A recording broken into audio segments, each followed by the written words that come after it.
Assalamualaikum warahmatullahi wabarakatuh. USM News kembali hadir menjumpai Anda.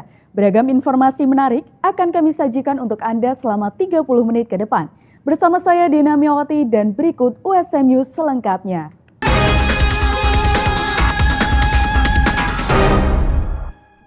Terselenggaranya latihan keterampilan manajemen mahasiswa tingkat menengah, Universitas Semarang memberikan dukungan nyata bagi mahasiswa untuk terampil dalam manajerial.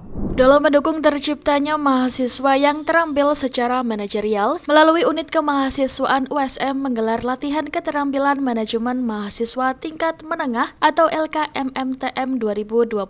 Acara yang diikuti oleh organisasi kemahasiswaan USM itu dibuka secara langsung oleh Rektor USM Dr. Supari STMT. Dalam sesinya ia menjelaskan wawasan global yang meliputi peluang dan tantangan, baik iptek, inovasi, dan globalisasi. Para peserta turut mendapatkan berbagai materi diantaranya konsep sahabat sebagai alat analisis organisasi, aplikasi konsep sahabat dalam kasus organisasi, rencana pengembangan organisasi, organisasi modern dan kebijakan birokrasi, bidang kemahasiswaan dan alumni, literasi keuangan, wawasan kebangsaan, psikologi industri dan organisasi, serta kesehatan mental, juga perkembangan teknologi informasi dan komunikasi. Wakil Rektor 3 Bidang Kemahasiswaan dan Alumni USM, Dr. Muhammad Junaidi SIMH, menyampaikan bahwa kegiatan ini merupakan lanjutan dari latihan kepemimpinan mahasiswa tingkat dasar atau LKMMTD.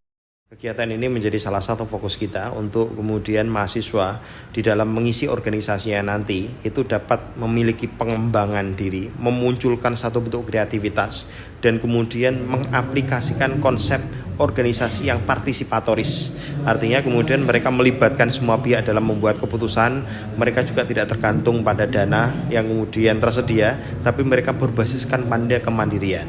Tapi yang lebih penting itu semua, apa yang mereka lakukan itu benar-benar berkontribusi dan dapat dipertanggungjawabkan. Dan saya pikir kemudian kegiatan LKMMTN ini sangat pick up sekali kegiatan-kegiatan yang kemudian nantinya akan dijalankan di USM, utamanya organisasi. Harapan besar kemudian ke depannya LKMMTM ini dapat menjadikan USM ini, organisasinya, mahasiswanya, itu dapat berkembang terus sehingga memunculkan bibit-bibit baru para organisatoris yang mampu memperjuangkan pencapaian kesejahteraan bangsa dan Indonesia pada masa yang akan datang. USM terus berkomitmen untuk membentuk mahasiswa yang kompeten, mandiri, serta siap menghadapi tantangan global dengan keterampilan manajerial yang mumpuni. Di tengah perkembangan zaman yang begitu cepat, banyak hal yang mulai ditinggalkan. Perjuangan turut dirasakan para penjual balon yang terus bertahan untuk melanjutkan kehidupan. Selamat sore sahabat Harsa, kembali lagi dengan saya Melani dalam acara kisah inspiratif Harapan dan Asa. Hari ini kita akan mengunjungi salah satu sudut di kota Semarang di mana terdapat seorang penjual balon gas yang tidak kenal lelah. Beliau adalah Bapak Budi Sutrisno yang selama 35 tahun ini menjual balon warna-warni untuk menghibur dan menarik banyak perhatian anak-anak. Di balik senyum yang ramah, beliau itu telah melakukan perjuangan yang tidak kenal lelah untuk keluarga tercinta. Baik pemirsa, saat ini saya sudah berada di Simpang 5 dan bersama dengan Pak Budi Sutrisno. Selamat sore Pak Budi. Selamat sore. Bapak selama ini bekerja tiap hari kah di sini? Ya, tiap hari. Sudah berapa lama Pak? 35 tahun sebelum ada Mall Matahari, saya sudah jualan di Simpang 5. Tiap pagi, Pak Budi dengan setia menjajakan balon-balonnya. Ia dengan telaten mengisi balon-balon tersebut, kemudian memilih warna-warna yang cerah agar disukai oleh anak-anak. Bapak Budi berjualan balon sendiri di tengah hiruk-pikuk kota Semarang yang panas ini. Dilakukannya secara tekun, ia berjuang sampai akhirnya balon-balon yang ia jual dikenal masyarakat luas. Menurut saya senangnya gini, Mbak. Saya sudah punya pelanggan banyak. Itu jadi saya nggak orang luar tuh jarang belilah. Kebanyakan pelanggan saya. Pelanggan saya itu orang WO semua buat acara wedding, buat acara ulang tahun. Pak Budi menjual balon dengan beragam warna dan bentuk sehingga banyak digemari oleh anak-anak. Dalam usaha yang ia rintis selama 35 tahun, Pak Budi memiliki penghasilan yang tidak menentu, tetapi cukup untuk kebutuhan keluarganya sehari-hari. Dulu dulu saya tuh kerja ya. Kerja itu ya ibaratnya kerja apa aja lah saya kerjakan. Yang penting satu, pesan orang tua saya jangan sampai mencuri. Kerja apa aja ada, tetap saya laksanakan. Pernah Mbak saya terus terang aja cari itu apa kardus, cari apa, tetap orang tua saya tuh kayak nangis gitu loh. Nah terus lama-lama saya sudah agak besar ikut jual balon di orang lain, terus muter-muter, terus udah lama lagi saya kerja di sales. Alhamdulillah saya bisa agak maju kerja di sales itu. Kerja di sales, terus udah lama Kak nggak enak, istri saya nggak boleh, soalnya pulangnya kadang 4 bulan, kadang 5 bulan gitu. Nah terus saya ingat-ingat, wah enak jual balon gitu ya, sampai sekarang. Pekerjaan yang ia tekuni kini berbuah menjadi manis. Balon gas milik Pak Budi mulai dikenal banyak orang.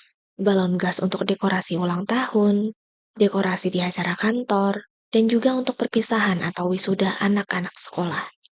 Balon yang sudah banyak dikenal orang sampai akhirnya ia bisa menyekolahkan anaknya dan kini anaknya menjadi pengacara yang sukses. Ya saya bangganya gini Mbak, dulu anak saya istilahnya sekolah tak suruh belajar terus, alhamdulillah dia bisa jadi mahasiswa, bisa jadi orang sukses. Bangga sekali lah tak suruh belajar. Dia dulu orang tua tidak punya sampai punya usaha gitu, anak saya bangga. Kalau ibu tuh juga mendoakan supaya kerja dapat lancar, dapat pelanggan banyak. Ya ibu sama bapak berdoa semoga rezeki kita semua lancar, dikasih kesehatan, terus kalau bisa tahun depan meningkat lagi gitu. Amin. Ibu Rianti sebagai seorang istri telah menyaksikan masa-masa sulit Pak Budi dan selalu mensupport beliau sampai detik ini.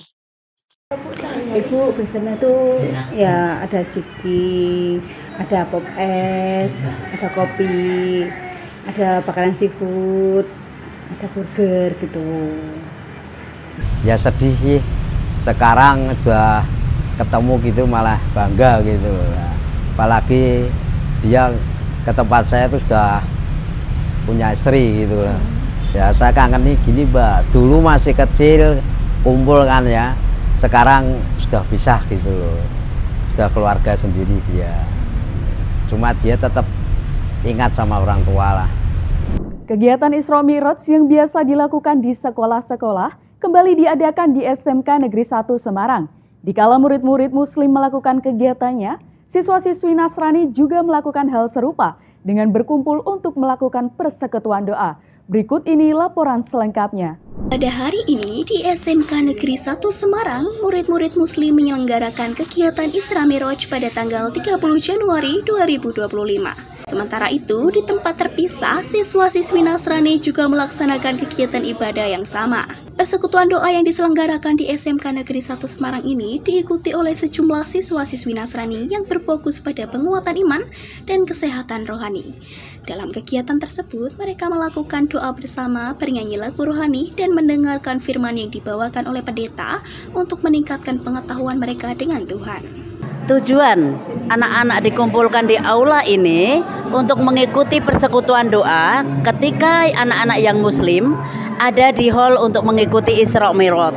Sehingga anak-anak yang Nasrani dari kelas 10, 11, dan 12 dikumpulkan untuk berdoa bersama di aula ini yang bertujuan untuk mengikat tali persaudaraan dari semua kelas dan juga untuk menumbuhkan iman Kristiani. Persekutuan ini juga bertujuan untuk menunjukkan bentuk toleransi antar umat beragama di SMK Negeri 1 Semarang, di mana mereka menghormati dan mendukung kegiatan religius satu sama lain meski memiliki perbedaan agama.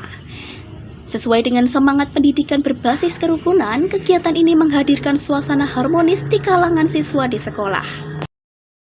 Perasaan saya setelah mengikuti ibadah persekutuan hari ini, saya sangat senang dan juga bahagia karena saya bisa mendapatkan damai sejahtera di dalam hati saya. Itulah laporan kegiatan siswa-siswi Nasrani di SMK Negeri 1 Semarang pada tanggal 30 Januari 2025, di mana mereka berpartisipasi dalam persekutuan doa yang memberikan kekuatan spiritual dan membangun kerukunan antar agama. Semoga kegiatan seperti ini dapat menjadi teladan baik untuk memperkuat harmoni di tengah perbedaan. Dengan demikian, kegiatan ini membuat hari penuh makna. Menyukseskan Tahun Baru Imlek 2025, PLN UP2D menggelar sosialisasi K3. Hal ini menjadi prioritas PLN dalam memenuhi penyediaan listrik bagi pelanggan.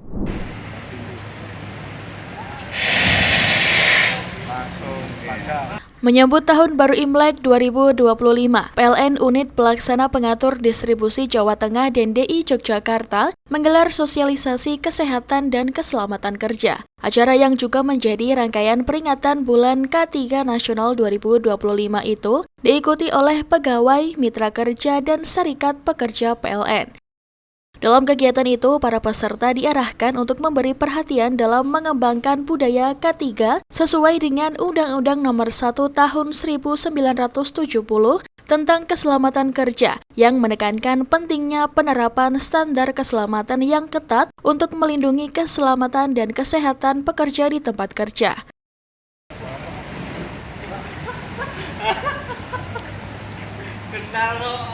Manajer PLN UP2D Jateng dan DIY Munawir Hakim menyatakan kegiatan ini dalam rangka peningkatan kesadaran K3. Pihaknya juga turut berkomitmen untuk memastikan keselamatan kerja tetap menjadi prioritas utama di semua lini perusahaan dan menyebut bahwa sinergi antara manajemen, pegawai, mitra kerja, dan serikat pekerja adalah hal penting dalam menciptakan lingkungan kerja yang aman.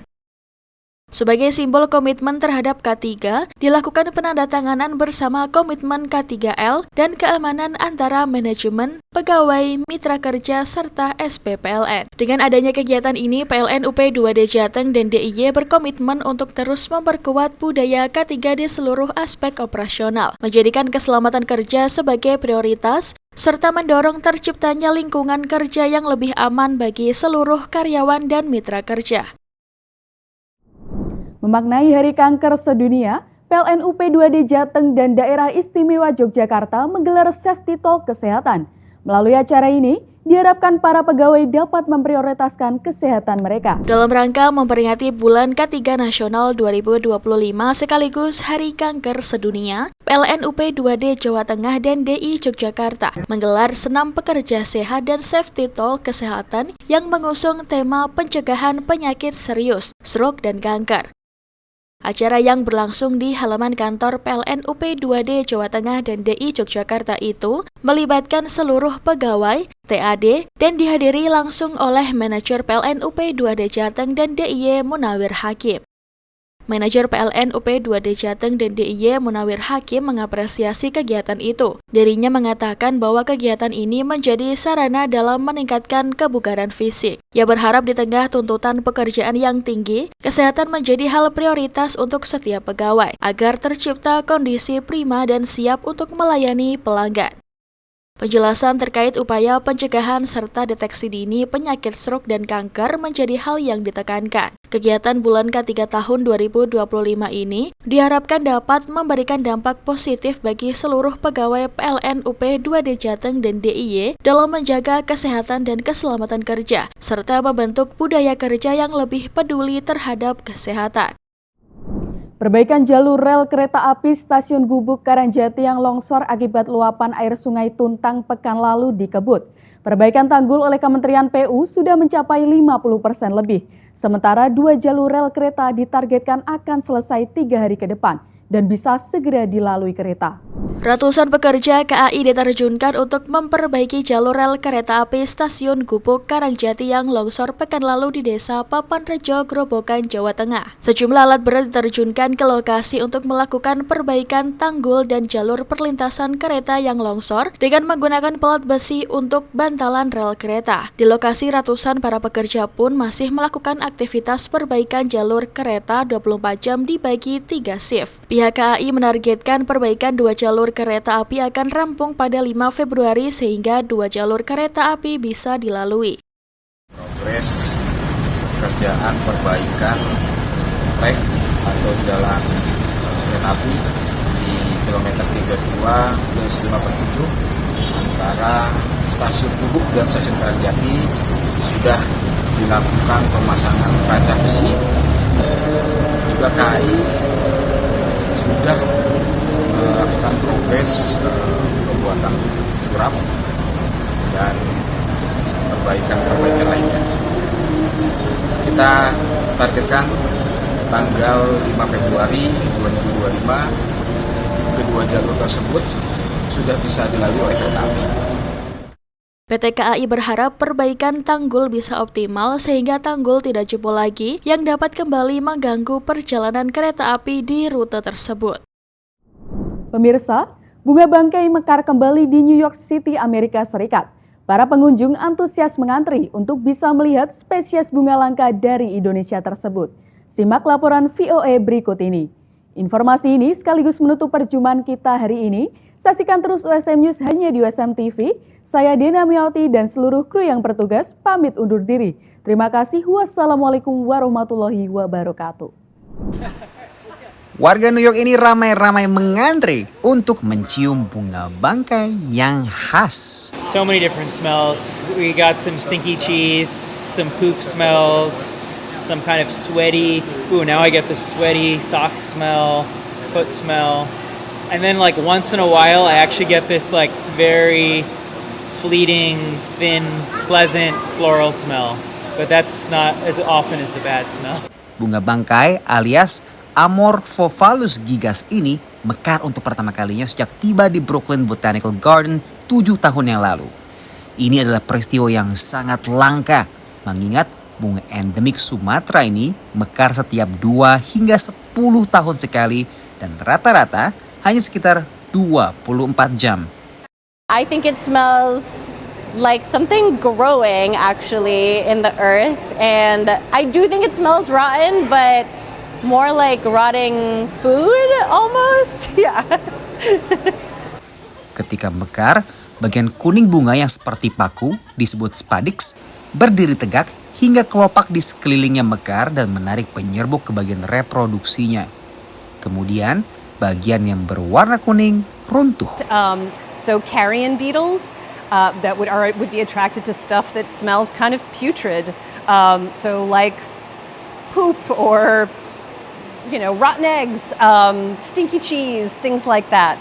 So like all plants, flowers that smell beautiful are, attracting bees, or they're attracting hummingbirds or other birds. This is attracting beetles and flies.